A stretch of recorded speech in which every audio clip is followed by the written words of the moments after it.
반갑습니다. 11일 월요일 새벽 하나님께 올려드립니다. 내 모습 이대로 함께 찬양 부르십니다.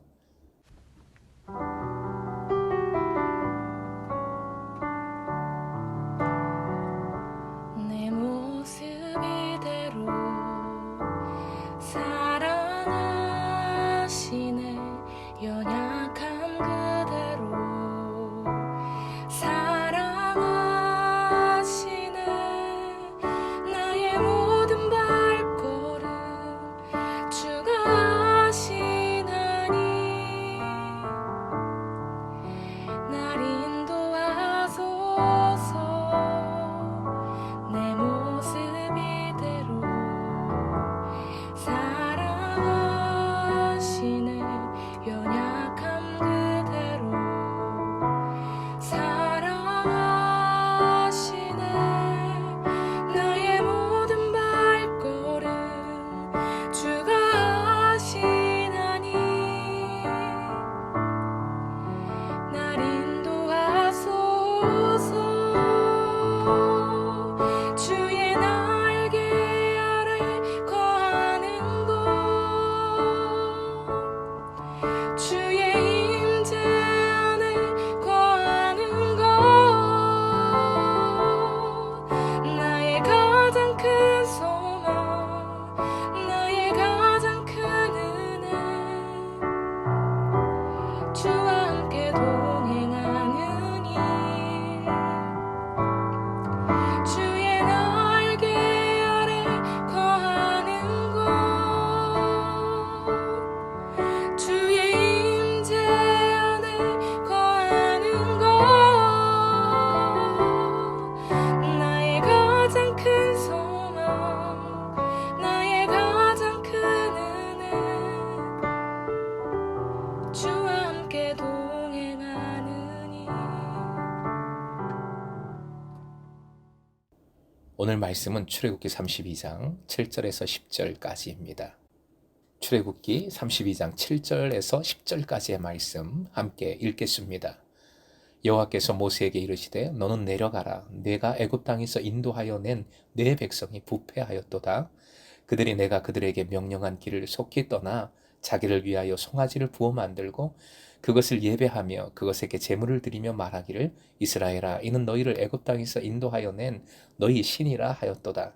여호와께서 또 모세에게 이르시되 내가 이 백성을 보니 목이 뻣뻣한 백성이로다. 그런즉 내가 하는 대로 두라. 내가 그들에게 진노하여 그들을 진멸하고 너를 큰 나라가 되게 하리라.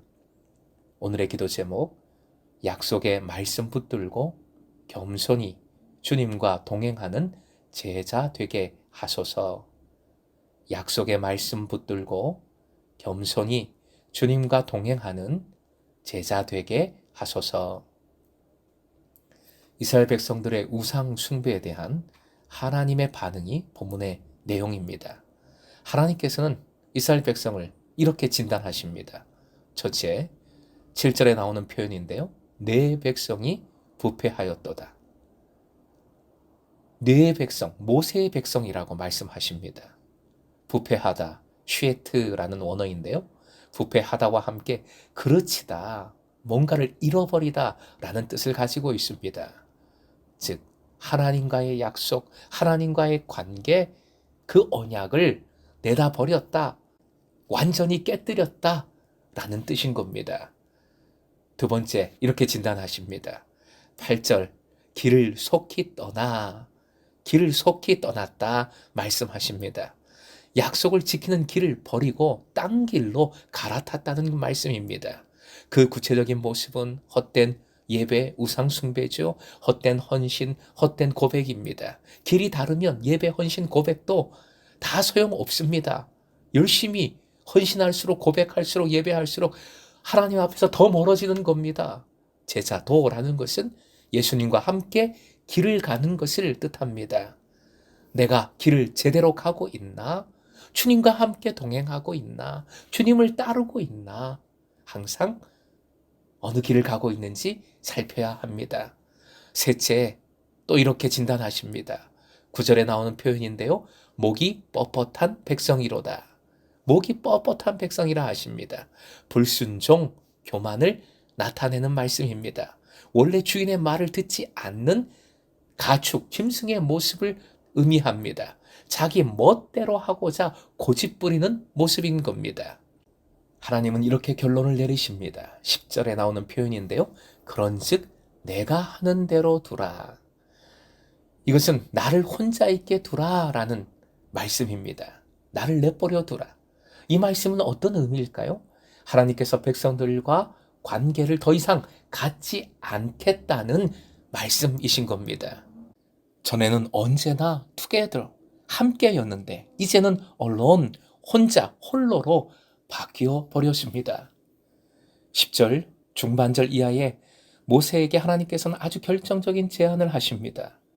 하나님께서 이스라엘 백성들에게 진노하셨고 그래서 그들을 진멸하실 것이고 그런데 모세 너만은 큰 나라가 되게 해 주실 것이라 말씀하고 계신 겁니다.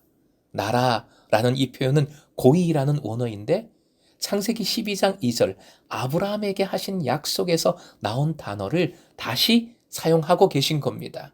즉 전에 한 약속 다 백지화하고 이제 새롭게 너에게 약속을 너에게 복을 주겠다 말씀하고 계신 겁니다.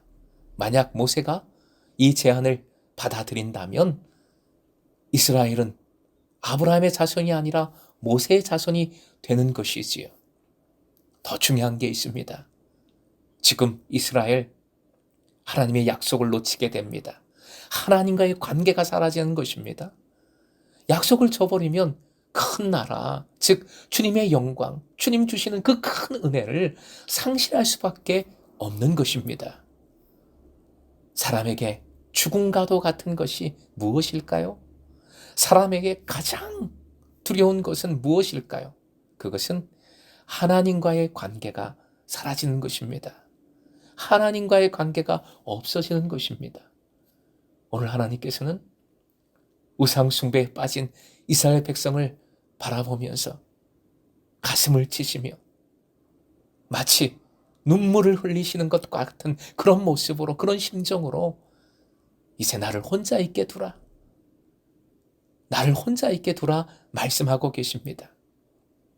사랑하는 금성의 제자 여러분, 행여나 이렇게 우리는 하나님의 마음을 아프게 하지 마십시다. 그러기 위해 반드시 하나님의 약속을 기억하고 믿고 순종하십시다. 행하십시다. 예수 그리스도를 통하여 구원의 약속을 이루어 주셨고 우리를 죄인된 우리를 제자로 부르심으로 그 약속을 이 땅에 이루게 하심에 믿음으로 순종함으로 동참하십시다. 그 속에서 가장 중요한 것 주님과 동행하는 것입니다. 주님을 위한 사역자가 되지 말고 주님과 함께하는 사역자가 되어야 된다. 강조해서 말씀드렸습니다. 주님과 동행하십시오. 항상 주님과 함께 하십시오. 주님의 사랑 안에 거하십시오. 이 부분에서 중요한 것은 겸손하지 않으면 동행할 수 없다는 것이지요. 목이 뻣뻣하면 결코 그 사랑 안에 거할 수 없습니다. 언제나 겸손한 순종이 곧 동행이며 주님을 가장 사랑하는 것임을 잊지 마십시오. 우리의 금성의 제자들, 우리의 금성 제자들은 주님의 약속을 반드시 붙들고 겸손히 하나님과 항상 함께함으로 큰 은혜를 누리는 행복한 제자 되시길 주님의 이름으로 축원드립니다.